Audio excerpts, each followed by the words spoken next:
Corona পরিস্থিতির কারণে শিক্ষা প্রতিষ্ঠান বন্ধ থাকা অবস্থায় ডিকেজিএস ইউনাইটেড কলেজের অনলাইন ক্লাসগুলো নিয়মিত চালু ছিল এবং এখনও আছে।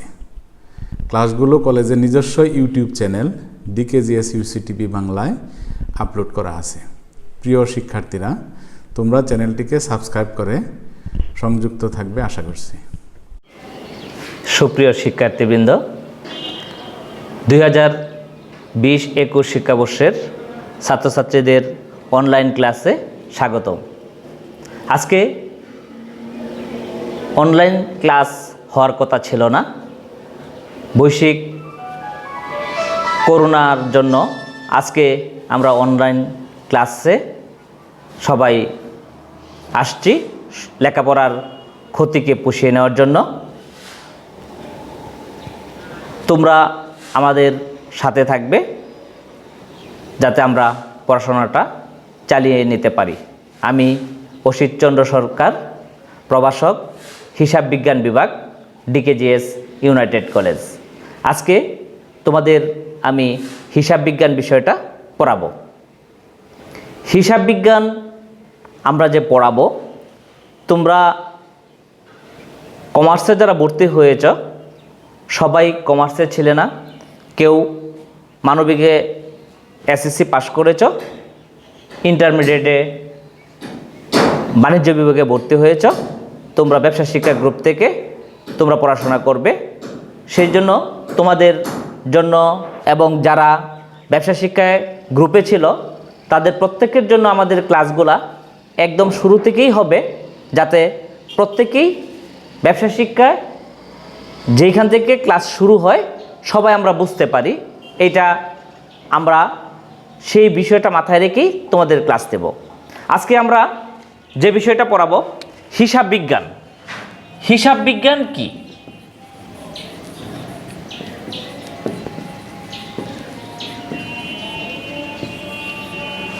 হিসাব বিজ্ঞান, হিসাব বিজ্ঞান হচ্ছে আমরা দৈনন্দিন জীবনে যে সকল কর্মকাণ্ড পরিচালনা করি প্রত্যেক ক্ষেত্রেই হিসাবের প্রয়োজন। আমরা হিসাব ছাড়া চলতে পারি না। শুধুমাত্র ব্যবসা শিক্ষার ছাত্র যারা বা ব্যবসা শিক্ষা যারা পড়াশোনা করবে তারাই হিসাব রাখে, সেটা কিন্তু ঠিক না। হিসাব যারা বিজ্ঞানের, যারা মানবিকের এবং আমরা যারা ব্যবসা শিক্ষার প্রত্যেকেই আমরা হিসাব রাখি। শুধু যারা পড়াশোনা করে তারাই না, পড়াশোনা যারা করেন না তারাও কিন্তু হিসাব রাখেন, কারণ হিসাব ছাড়া আমরা কেউ চলতে পারি না। তো ওই হিসাব আর আমাদের ব্যবসা শিক্ষা বিভাগের যে হিসাব, সেটার মধ্যে একটা পার্থক্য আছে। এই হিসাব বিজ্ঞান আমরা যদি সেটা সংজ্ঞায়িত করতে যাই, সেটা হবে এমন: লেনদেন, লেনদেন চিহ্নিতকরণ,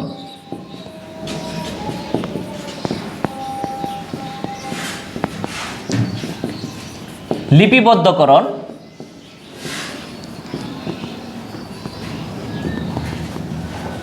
এবং সংশ্লিষ্ট তথ্য ব্যবহারকারীগণকে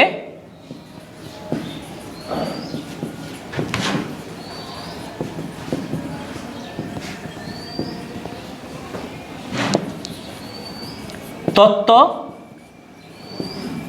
প্রদানের প্রক্রিয়া হচ্ছে হিসাব বিজ্ঞান।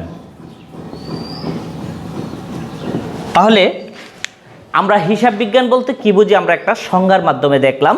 সংজ্ঞাটা হলো লেনদেন চিহ্নিতকরণ। সর্বপ্রথম আমাদের যে কাজটা করতে হবে, লেনদেন কোনগুলা সেটা চিহ্নিত করতে হবে। চিহ্নিত করার পর লিপিবদ্ধ করতে হবে। লিপিবদ্ধ কেন করব? সেটার কারণটা হচ্ছে সংশ্লিষ্ট তথ্য ব্যবহারকারীগণকে, অর্থাৎ হিসাবের মাধ্যমে যে সকল তথ্য ব্যবহারকারীগণ থাকবেন তাদের একটা নির্দিষ্ট সময়ে তাদের তথ্যের প্রয়োজন আছে। কি তথ্য? ব্যবসা মানেটাই হচ্ছে মুনাফা অর্জনের জন্য ব্যবসা করে থাকি। আমরা মুনাফা অর্জনের জন্য যে ব্যবসা করব সেই ব্যবসায় আমার মুনাফা হচ্ছে কি না, আমার ব্যবসায় লাভ হচ্ছে নাকি লস হচ্ছে, অথবা আমার ব্যবসায়ে কি পরিমাণ সম্পদ আছে, কি পরিমাণ দায় আছে, সেই তথ্যগুলা আমাদের জানার দরকার। সেই তথ্য ব্যবহারকারী যারা, অর্থাৎ যারা ব্যবসায়ের মালিক বা কর্তৃপক্ষ, তারা একটা নির্দিষ্ট সময় শেষে ওই ব্যবসায়ের বিভিন্ন তথ্য জানতে চান। কি পরিমাণ লাভ হলো, কি পরিমাণ লস হলো, বা কি পরিমাণ সম্পদ আছে, কি পরিমাণ দায় আছে, আমার কাছে লোকজন কত টাকা পাবে, আমি লোকজনের কাছে কত টাকা পাবো, সেই তথ্যগুলা জানতে চাই। তারাই হচ্ছে তথ্যের ব্যবহারকারীগণ। এই তথ্যের ব্যবহারীগণকে তথ্য প্রদানের যে প্রক্রিয়া, সেই প্রক্রিয়াটাই হচ্ছে হিসাব বিজ্ঞান। তাহলে আমরা আজকে একটা বিষয় জানলাম যে হিসাব বিজ্ঞান জিনিসটা কি। আমাদের ব্যবসা শিক্ষার ভাষায় হিসাব বিজ্ঞান হচ্ছে লেনদেন, চিহ্নিতকরণ, লিপিবদ্ধকরণ এবং সংশ্লিষ্ট তথ্য ব্যবহারকারীগণকে তথ্য প্রদানের প্রক্রিয়া হচ্ছে হিসাব বিজ্ঞান। তো এই হিসাব বিজ্ঞানে আমাদের প্রথমেই একটা বিষয় আসছে, সেটা হচ্ছে লেনদেন। তো আমাদের জানতে হবে লেনদেন জিনিসটা কি। লেনদেন আমরা এর যে আবিধানিক অর্থ, সেই অর্থ থেকে আমরা বুঝতে পারি লেনদেন মানেটা হচ্ছে আদান প্রদান। লেনদেন মানে হচ্ছে আদান প্রদান, কিন্তু আদান প্রদান তো হরহামেশাই হয়ে থাকে। সকল আদান প্রদানকে আমরা লেনদেন বলতে পারবো না। লেনদেন বলতে গেলে কোনটা সুনির্দিষ্ট হিসাবের ভাষায় কোনটা লেনদেন, সেইটা জানার আমাদের আরেকটা উপায় আছে। তার আগে আমাদের আরেকটা বিষয় হবে যে হিসাব বিজ্ঞানের ক্ষেত্রেই নয়, শুধু যখন যা কিছু ঘটে সেটাকে আমরা বলে থাকি ঘটনা। অর্থাৎ যা কিছু ঘটে সেটা হচ্ছে ঘটনা। তাহলে লেনদেন থেকে আমরা আসলাম আরেকটা বিষয়ে, সেটা হচ্ছে ঘটনা। ঘটনাটা কি? ঘটনা হচ্ছে যা কিছু ঘটে তাই হচ্ছে ঘটনা। এই ঘটনা দুই প্রকার। ঘটনা দুই প্রকার। দুই প্রকার ঘটনার মধ্যে একটি হচ্ছে অর্থ সম্পর্কিত, আরেকটা হচ্ছে অর্থ সম্পর্কহীন। তাহলে ঘটনাটা কি? ঘটনা হচ্ছে যা কিছু ঘটে তাই হচ্ছে ঘটনা। এই ঘটনা দুই প্রকার, একটা হচ্ছে অর্থ সম্পর্কিত ঘটনা, আরেকটা হচ্ছে অর্থ সম্পর্কহীন ঘটনা। এবার অর্থ সম্পর্কিত যে ঘটনাটা, সেই ঘটনাটাকে আমরা বলবো লেনদেন। তাহলে লেনদেনের বিষয়টা আমরা বুঝতে পারলাম যে ব্যবসা প্রতিষ্ঠানে যে সকল ঘটনা ঘটে, সেই সকল ঘটনার সাথে যেগুলার সাথে অর্থের সম্পর্ক আছে, অর্থাৎ অর্থের মাপকাঠিতে পরিমাপযোগ্য, অর্থাৎ অর্থের পরিমাপ করা যায় এবং আর্থিক অবস্থার পরিবর্তন হয়, এই সকল ঘটনাকে আমরা কি বলবো? লেনদেন বলবো। তো এই লেনদেন আমরা যখন আমরা চিহ্নিত করতে পারবো, তারপর আরেকটা বিষয় হচ্ছে এই লেনদেনের কিছু বৈশিষ্ট্য আছে। লেনদেনের বৈশিষ্ট্যগুলো কি? যেমন অর্থের অঙ্কে পরিমাপযোগ্য, আর্থিক অবস্থার পরিবর্তন, দুটি পক্ষ, স্বয়ংসম্পূর্ণ ও স্বতন্ত্র, এরকম আরও কিছু লেনদেন এর বৈশিষ্ট্য রয়েছে। তবে এর প্রধান তিনটি বৈশিষ্ট্য হচ্ছে অর্থের অঙ্কে পরিমাপযোগ্য, আর্থিক অবস্থার পরিবর্তন এবং দুটি পক্ষ। অর্থাৎ কোনো ঘটনা যদি লেনদেন হতে হয় তাহলে অবশ্যই অর্থের অঙ্কে পরিমাপযোগ্য হতে হবে। অর্থের অঙ্কে পরিমাপযোগ্য ছাড়া কোনো ঘটনাকে আমরা লেনদেন বলতে পারবো না। আবার কোনো ঘটনা যদি লেনদেন হয় অবশ্যই আর্থিক অবস্থার পরিবর্তন হবে। আর্থিক অবস্থার পরিবর্তন ছাড়া সেটাকে লেনদেন বলা যাবে না। যেমন ধরো, আমি ব্যবসা প্রতিষ্ঠানে একজন কর্মচারী নিয়োগ করলাম 5,000 টাকা দিয়ে। এখানে 5,000 টাকায় কর্মচারী নিয়োগ করা হলো, কিন্তু অর্থের এইখানে আছে, উল্লেখ আছে, কিন্তু ঘটনাটি লেনদেন না। কেন? কারণ এইখানে আর্থিক অবস্থার পরিবর্তন হয়নি, ব্যবসা থেকে কোনো টাকা যায়নি এবং আসেনি, সুতরাং এটা লেনদেন বলা যাবে না। আবার যদি এমন হয় ওই ব্যক্তিকে আমি তার বেতন প্রদান করলাম, তখন আমার ব্যবসায়ের অর্থ চলে গেল, সেই ঘটনাটি লেনদেন হবে। আবার প্রত্যেকটা লেনদেনেরই দুইটি পক্ষ জড়িত থাকবে। দুটি পক্ষ বলতে আমরা লেনদেনের আরেকটা বৈশিষ্ট্য জানি, প্রতিটি লেনদেনে দুইটি পক্ষ জড়িত থাকে। এক পক্ষ সুবিধা গ্রহণ করে, আরেক পক্ষ সুবিধা প্রদান করে। এই দুইটি পক্ষ থাকলে সেই ঘটনাটাকে আমরা লেনদেন বলতে পারি। তাহলে আমরা এতক্ষণ লেনদেন সম্পর্কে আলোচনা করলাম। এই লেনদেন কোনো একটা ঘটনা লেনদেন কি না সেটা আমরা যখন আলোচনা করলাম, তখন সেটা আমাদের প্রশ্নে যখন থাকবে, প্রশ্নটা এমন থাকবে, লেনদেন কি না, লেনদেন কি না কারণ সহ ব্যাখ্যা করো। কোনো ঘটনাটা লেনদেন কি না কারণ সহ ব্যাখ্যা করো।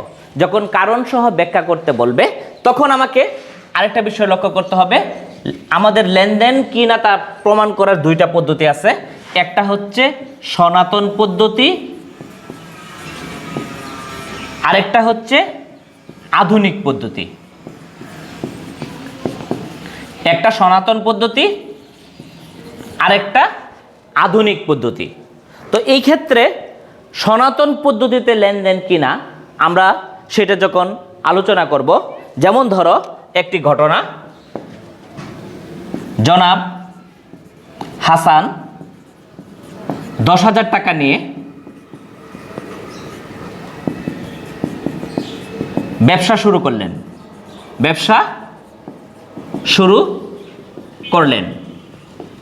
এটি একটি ঘটনা এবং এটি লেনদেন। কেন লেনদেন? কারণ এইখানে আর্থিক অবস্থার পরিবর্তন হয়েছে। জনাব হাসান ব্যবসা শুরু করেছেন, তার ব্যবসায়ে মূলধন আনয়ন করা হয়েছে 10,000 টাকা এবং নগদ টাকা বৃদ্ধি পেয়েছে 10,000 টাকা। এখানে দুইটি পক্ষ আছে, একটি পক্ষ নগদান হিসাব, আরেকটি পক্ষ মূলধন হিসাব। সুতরাং এটি একটি লেনদেন। আমরা এটা যদি ওই প্রশ্নের আঙ্কিকে আমরা যদি উত্তর করতে চাই, তাহলে সেটা আমাদের ছক আকারে দেখাতে হবে। ছকটা হবে এমন, তারিখ লেনদেন কি না, তারিখ লেনদেন কি না কারণ সহ ব্যাখ্যা। যেমন আমাদের এই ঘটনাটি 1 নাম্বার, এখানে তারিখ নাই, ক্রমিক নং আছে, আমরা 1 নাম্বার ক্রমিক নং দিলাম। এই ঘটনার একটি লেনদেন। আর এখানে ব্যাখ্যাটা হবে, এখানে আর্থিক অবস্থার পরিবর্তন হয়েছে।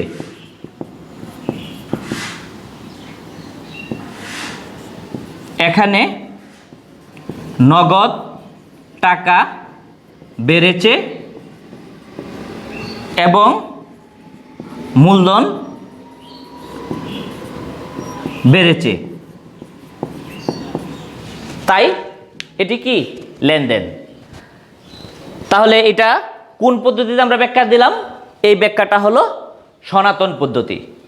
আবার আমরা আরেকটা লেনদেন বলি, 10,000 টাকার আসবাবপত্র ক্রয়। এই ঘটনাটাও একটা লেনদেন। তো আমরা আধুনিক পদ্ধতিতে যখন লেনদেনটা প্রমাণ করব, আধুনিক পদ্ধতির আরেকটা নাম হচ্ছে সমীকরণ পদ্ধতি। আধুনিক পদ্ধতির আরেকটা নাম হচ্ছে সমীকরণ পদ্ধতি। সমীকরণটা কি? A = L + OE। A = L + OE। A মানে হচ্ছে অ্যাসেট অর্থাৎ সম্পদ, L হচ্ছে লাইবিলিটিস অর্থাৎ দায়, OE হচ্ছে ওনার ইকুইটি অর্থাৎ মালিকানা সত্ত্ব। আমরা যখন এই সমীকরণের মাধ্যমে প্রমাণ করব ঘটনাটি লেনদেন কি না, তখন সেইটা হবে আধুনিক পদ্ধতি অর্থাৎ সমীকরণ পদ্ধতি। আর এইটা প্রমাণের যে বিষয়টা, সেটা হবে, আমরা যখন এটা ব্যাখ্যা আকারে লিখব তখন সেটার আমাদের তারিখ বা ক্রমিক নং যেটা দেওয়া থাকবে সেটা লিখব, তারপর এখানে লিখব লেনদেন, তারপর ব্যাখ্যার ক্ষেত্রে লিখব এখানে হিসাব সমীকরণ এ ইকুয়াল টু এল প্লাস ও ই এর এ বৃদ্ধি এবং এ হ্রাস পেয়েছে, অর্থাৎ 10,000 টাকার আসবাবপত্র ক্রয়, ব্যবসায়ে আমার আসবাবপত্র বৃদ্ধি পেল 10,000 টাকা এবং নগদ টাকা কমে গেল 10,000 টাকা। সেই ক্ষেত্রে আমার হিসাব সমীকরণের যে উপাদান, এ উপাদানের পরিবর্তন ঘটেছে, এ হ্রাস পেয়েছে, এ বৃদ্ধি পেয়েছে, আবার নগদ টাকা চলে যাওয়াতে এ হ্রাস পেয়েছে। সুতরাং এটি একটি লেনদেন, অর্থাৎ আমরা লেনদেন কি না সেটা প্রমাণ করার জন্য আমরা দুইটা পদ্ধতিতে করতে পারি, একটা হচ্ছে সনাতন পদ্ধতি, আরেকটা হচ্ছে আধুনিক পদ্ধতি। এই হচ্ছে আমাদের লেনদেন। শিক্ষার্থীবৃন্দ, তাহলে আমরা যদি প্রশ্ন পেয়ে থাকি সৃজনশীলে যে কোন ঘটনাগুলা লেনদেন, তাহলে আমরা বুঝতে পারবো। কারণ কোনো ঘটনা লেনদেন হইলে অবশ্যই তার প্রধান 3টা বৈশিষ্ট্য থাকতে হবে। সেই বৈশিষ্ট্যগুলো কি কি? একটা হচ্ছে অর্থের অঙ্কে পরিমাপযোগ্য, আরেকটা হচ্ছে আর্থিক অবস্থার পরিবর্তন, আরেকটা হচ্ছে দুটি পক্ষ। এই বৈশিষ্ট্যের ভিত্তিতে আমরা যখন সেটা প্রমাণ করব তখন সেটা হচ্ছে সনাতন পদ্ধতি। আবার সেটাকে আমরা আধুনিক পদ্ধতিতে করতে পারি। আধুনিক পদ্ধতিটার আরেকটা নাম হচ্ছে সমীকরণ পদ্ধতি। আমরা যখন সমীকরণ পদ্ধতিতে সেটা প্রমাণ করব তখন হিসাব সমীকরণ যেটা থাকবে এ ইকুয়াল টু এল প্লাস ও ই, সেই সমীকরণের মাধ্যমে আমরা ব্যাখ্যা করব ঘটনাটি লেনদেন কিনা। তখন যদি সমীকরণের উপাদানের কোনো পরিবর্তন ঘটে তখন আমরা বুঝব সেটা লেনদেন। আর সেটাই হচ্ছে সমীকরণ পদ্ধতিতে হিসাবের লেনদেন কিনা তার কারণসহ ব্যাখ্যা। শিক্ষার্থীবৃন্দ, এই ছিল আমাদের লেনদেন। পরবর্তীতে আমরা আসি যে হিসাব। আমাদের আরেকটা বিষয় আসছে যে প্রতিটা লেনদেন আমরা কি করি? লিপিবদ্ধ করি। লিপিবদ্ধ করা মানে হিসাব। আমরা যখন একটা হিসাবে লিপিবদ্ধ করব তখন হিসাবটা কি সেটা আমাদের জানতে হবে। হিসাব হচ্ছে লেনদেনের শ্রেণীবদ্ধ বিবরণী। হিসাব লেনদেনের শ্রেণীবদ্ধ বিবরণী। এই হিসাবটা বিভিন্ন ভাগে ভাগ করা হয়েছে। এই হিসাবকে প্রধানত দুইটি ভাগে ভাগ করা হয়েছে। একটি হচ্ছে ব্যক্তিবাচক হিসাব, আরেকটি হচ্ছে অব্যক্তিবাচক হিসাব। এই ব্যক্তিবাচক হিসাবকে আবার দুই ভাগে ভাগ করা হয়েছে। একটা হচ্ছে দেনাদার বা প্রাপ্য হিসাব, আরেকটা হচ্ছে পাওনাদার বা প্রদেয় হিসাব। আর এই অব্যক্তিবাচক হিসাবকে আবার দুই ভাগে ভাগ করা হয়েছে। একটা হচ্ছে সম্পত্তিবাচক হিসাব, আরেকটা হচ্ছে নামিক হিসাব। নামিক হিসাব, এই নামিক হিসাবটাকে আবার দুই ভাগে ভাগ করা হয়েছে। একটা হচ্ছে আয় সংক্রান্ত, আরেকটা হচ্ছে ব্যয় সংক্রান্ত। অর্থাৎ আমরা ছকের মাধ্যমে দেখাইলাম হিসাবের প্রকারভেদ। হিসাবকে প্রধানত দুইটা ভাগে ভাগ করা হয়েছে। একটা হচ্ছে ব্যক্তিবাচক হিসাব, আরেকটা হচ্ছে অব্যক্তিবাচক হিসাব। এই ব্যক্তিবাচক হিসাবটাকে আবার দুই ভাগে ভাগ করা হয়েছে। একটা হচ্ছে দেনাদার বা প্রাপ্য হিসাব, আরেকটা হচ্ছে পাওনাদার বা প্রদেয় হিসাব। আর অব্যক্তিবাচক হিসাবকে দুই ভাগে ভাগ করা হয়েছে, একটা হচ্ছে সম্পত্তিবাচক হিসাব আর একটা হচ্ছে নামিক হিসাব। এই নামিক হিসাবটাকে আবার দুই ভাগে ভাগ করা হয়েছে, একটা হচ্ছে আয় সংক্রান্ত হিসাব আর একটা হচ্ছে ব্যয় সংক্রান্ত হিসাব। আমরা এই হিসাবের যে শ্রেণীবিভাগ পড়লাম, হিসাবের শ্রেণীবিভাগের প্রথমেই যে হিসাবটা আমরা পেলাম ব্যক্তিবাচক হিসাব। এবার আমরা আলোচনা করব ব্যক্তিবাচক হিসাবটা কি। ব্যক্তিবাচক হিসাবটা হচ্ছে কোনো ব্যক্তি বা প্রতিষ্ঠান সংক্রান্ত হিসাবকে বলা হয় ব্যক্তিবাচক হিসাব। এই ব্যক্তিবাচক হিসাব আবার তিন ধরনের হয়ে থাকে, আমরা তিনটা ভাগে ভাগ করতে পারি। একটা হচ্ছে স্বাভাবিক ব্যক্তিবাচক হিসাব,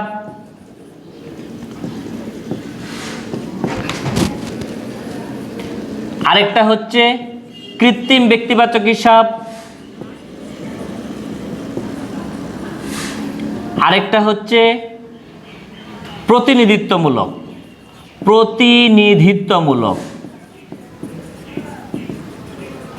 ব্যক্তিবাচক হিসাব। এটা তিনটা প্রকারভেদ কেন করলাম, আমরা যাতে ব্যক্তিবাচক হিসাবটা ভালো করে বুঝতে পারি সেটার জন্য আমরা তিনটা ভাগ যেটা সেটা যদি আমরা একটু আলোচনা করি তাহলে আমরা খুব ভালোভাবে সেই ব্যক্তিবাচক হিসাব কোনটা সেটা আমরা বুঝতে পারবো। স্বাভাবিক ব্যক্তিবাচক হিসাব বলতে আমরা যেখানে আমরা ব্যক্তিবাচক হিসাবের সংজ্ঞাটা বলেছিলাম, কোনো ব্যক্তি বা প্রতিষ্ঠান সংক্রান্ত হিসাবকে বলা হয় ব্যক্তিবাচক হিসাব। আর স্বাভাবিক ব্যক্তিবাচক হিসাব হবে শুধুমাত্র ব্যক্তি সংক্রান্ত হিসাব যেগুলা, যেমন রহিম হিসাব, করিম হিসাব, সাকিন হিসাব, সাকিব হিসাব, রুমান হিসাব, তন্নি হিসাব, এই হিসাবগুলো হচ্ছে স্বাভাবিক ব্যক্তিবাচক হিসাব। আবার কৃত্রিম ব্যক্তিবাচক হিসাব হচ্ছে এই যে আমরা নামের যে হিসাবগুলো বললাম, সেই নাম থেকে কোনো ব্যক্তি যখন কোনো প্রতিষ্ঠান তৈরি করে, যেমন Sakib Enterprise, Haran Enterprise, Rahim and Sons, Karim and Brothers, এগুলো হচ্ছে ওই ব্যক্তির দ্বারা সৃষ্ট একটা প্রতিষ্ঠান। আর এই হিসাবটাও একটা ব্যক্তিবাচক হিসাব। এছাড়াও অন্যান্য যে প্রতিষ্ঠানগুলো থাকে, যেমন বিভিন্ন ধরনের ব্যাংক, যেমন রূপালী ব্যাংক, সোনালী ব্যাংক, জনতা ব্যাংক, এগুলো হচ্ছে প্রতিষ্ঠান। এছাড়াও আমরা যেখানে ক্লাস করেছি আমাদের কলেজ ডিকেজিএস ইউনাইটেড কলেজ, এটি একটি প্রতিষ্ঠান। আবার ঢাকা বিশ্ববিদ্যালয়, অন্যান্য যে ব্যবসার প্রতিষ্ঠান যেমন রোমা কনফেকশনারি, ওমর বেকারি, ঢাকা লিটন, এগুলোও হচ্ছে কি প্রতিষ্ঠান। আর এগুলোও হচ্ছে ব্যক্তিবাচক হিসাব, আর এগুলো হচ্ছে কৃত্রিম ব্যক্তিবাচক হিসাব। আরেকটা হচ্ছে প্রতিনিধিত্বমূলক ব্যক্তিবাচক হিসাব। আসলে এই প্রতিনিধিত্বমূলক ব্যক্তিবাচক হিসাবটা আমরা ব্যক্তিবাচক হিসাব বলতে আমরা একটু কম বুঝি, সেটা আমাদের বোঝার জন্য আমি এটা বললাম যে যেমন বেতন হিসাব, এটা একটা নামিক হিসাব, ভাড়া হিসাব, এটা একটা নামিক হিসাব, বিনিয়োগের সুদ হিসাব, এটা একটা নামিক হিসাব। অর্থাৎ এগুলা খরচ এবং আয়, খরচ এবং আয় সংক্রান্ত হিসাবগুলোকে নামিক হিসাব বলা হয়। আর ওই নামিক হিসাবের সাথে যেমন আমরা বলছিলাম বেতন, এই বেতনের সাথে যখন বকেয়া বেতন হয়, যেমন ভাড়া, সেই ভাড়ার ক্ষেত্রে যখন অগ্রিম ভাড়া, আবার বিনিয়োগের সুদ সেটা যখন প্রাপ্য বিনিয়োগের সুদ হয়, অর্থাৎ নামিক হিসাবের সাথে যদি বকেয়া, অগ্রিম, প্রাপ্য, প্রদেয় ইত্যাদি যুক্ত হয় তখন সেটাকে বলা হয় প্রতিনিধিত্বমূলক ব্যক্তিবাচক হিসাব। তাহলে শিক্ষার্থীবৃন্দ আমরা শিখলাম যে ব্যক্তিবাচক হিসাব কোনগুলা, যেমন রহিম হিসাব, এটা ব্যক্তিবাচক হিসাব, সোনালী ব্যাংক হিসাব, এটা ব্যক্তিবাচক হিসাব, ডিকেজিএস ইউনাইটেড কলেজ হিসাব, সেটা ব্যক্তিবাচক হিসাব। আবার প্রতিনিধিত্বমূলক ব্যক্তিবাচক হিসাবের ক্ষেত্রে বকেয়া বেতন, সেটা ব্যক্তিবাচক হিসাব, অগ্রিম ভাড়া, সেটা ব্যক্তিবাচক হিসাব। সেই ক্ষেত্রে কোনটা কোন ব্যক্তিবাচক হিসাব সেটা আমাদের বলার দরকার নাই, আমরা শুধু জানলাম প্রত্যেকটাই ব্যক্তিবাচক হিসাব। এবার আসি অব্যক্তিবাচক হিসাব। এই অব্যক্তিবাচক হিসাবের ক্ষেত্রে আমাদের আরেকটা বিষয় হচ্ছে ব্যক্তিবাচক হিসাবটাকে দুই ভাগে ভাগ করা হয়েছে। একটা হচ্ছে দেনাদার বা প্রাপ্য হিসাব, আর একটা হচ্ছে পাওনাদার বা প্রদেয় হিসাব। এই দেনাদারটা কি বা প্রাপ্য হিসাবটা কি এটা আমাদের জানতে হবে।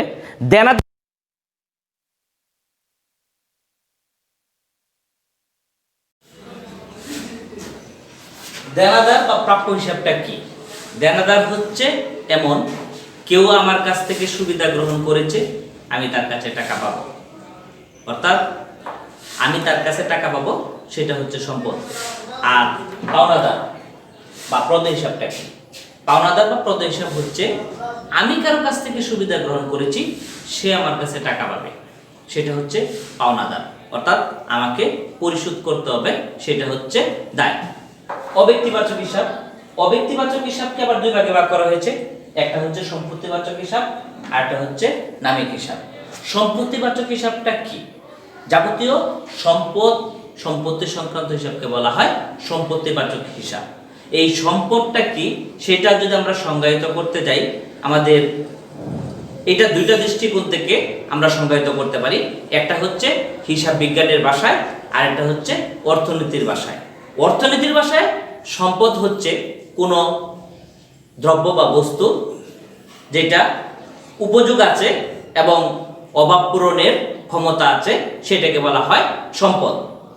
আমরা যেহেতু ব্যবসা শিক্ষা, আমরা ওই ব্যবসা শিক্ষার ভাষায় সম্পদ কোনটা সেইটা নিয়ে আলোচনা করব। ব্যবসা শিক্ষা ভাষায় সম্পদ হচ্ছে কোনো দ্রব্য বা বস্তু বা অর্থ যা মুনাফা অর্জনে বা মুনাফা বৃদ্ধিতে সহায়তা করে, সেটা হচ্ছে সম্পদ। তো এটা আমরা উদাহরণস্বরূপ বলতে পারি, যেমন ভূমি, দালান কোঠা, কলকবজা, যন্ত্রপাতি, আসবাবপত্র, প্রাপ্য হিসাব, অগ্রিম খরচ, বকেয়া আয়, এগুলোকে বলা হয় সম্পদ। আর এই সম্পদগুলোকে আমরা বলে থাকি সম্পত্তিবাচক হিসাব। আরেকটা হিসাব হচ্ছে নামিক হিসাব। নামিক হিসাবটা হচ্ছে যাবতীয় খরচ, ক্ষতি, ব্যয়, এটা হচ্ছে ব্যয় সংক্রান্ত হিসাব, এবং যাবতীয় লাভ, মুনাফা, আয়, সেটাকে বলা হয় আয় সংক্রান্ত হিসাব।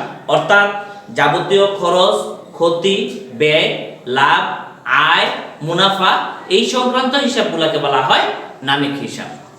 নামিক হিসাবটাকে আমরা যখন আলাদা করে ভাগ করি, তখন সেখানে আয় এবং ব্যয় সেটা আলাদা করে আয় সংক্রান্ত এবং ব্যয় সংক্রান্ত হিসাব লিপিবদ্ধ করা হয়। শিক্ষার্থীবৃন্দ, তাহলে আমরা আজকে আলোচনা করলাম হিসাব কি, হিসাবের প্রকারভেদ, অর্থাৎ হিসাব প্রধানত দুই প্রকার, একটা ব্যক্তিবাচক হিসাব আর একটা অব্যক্তিবাচক হিসাব। ব্যক্তিবাচক হিসাবকে আবার দুই ভাগে ভাগ করা হয়েছে, একটা হচ্ছে দেনাদার হিসাব বা প্রাপ্য হিসাব, আর একটা হচ্ছে পাওনাদার বা প্রদেয় হিসাব। আর অব্যক্তিবাচক হিসাবকে দুই ভাগে ভাগ করা হয়েছে, একটা হচ্ছে সম্পত্তিবাচক হিসাব আর একটা হচ্ছে নামিক হিসাব। নামিক হিসাবটাকে আবার দুই ভাগে ভাগ করা হয়েছে, একটা হচ্ছে আয় সংক্রান্ত হিসাব আর একটা হচ্ছে ব্যয় সংক্রান্ত হিসাব। এই ছিল হিসাবের শ্রেণীবিভাগ। তাহলে আজকের ক্লাসে আমরা হিসাব বিজ্ঞান কি সেটা সম্পর্কে আলোচনা করলাম। আমরা আলোচনা করলাম লেনদেন কি, লেনদেন কোনগুলা লেনদেন নয়, এবং সেই লেনদেনগুলার কারণ সহ ব্যাখ্যা করা যায় দুইটা পদ্ধতিতে, একটা হচ্ছে সনাতন পদ্ধতি আর একটা হচ্ছে আধুনিক পদ্ধতি। তারপর আমরা আলোচনা করলাম হিসাব এবং হিসাবের শ্রেণীবিভাগ। আজকের ক্লাসে আমাদের আলোচনা বিষয় এখানেই শেষ। সবাইকে ধন্যবাদ।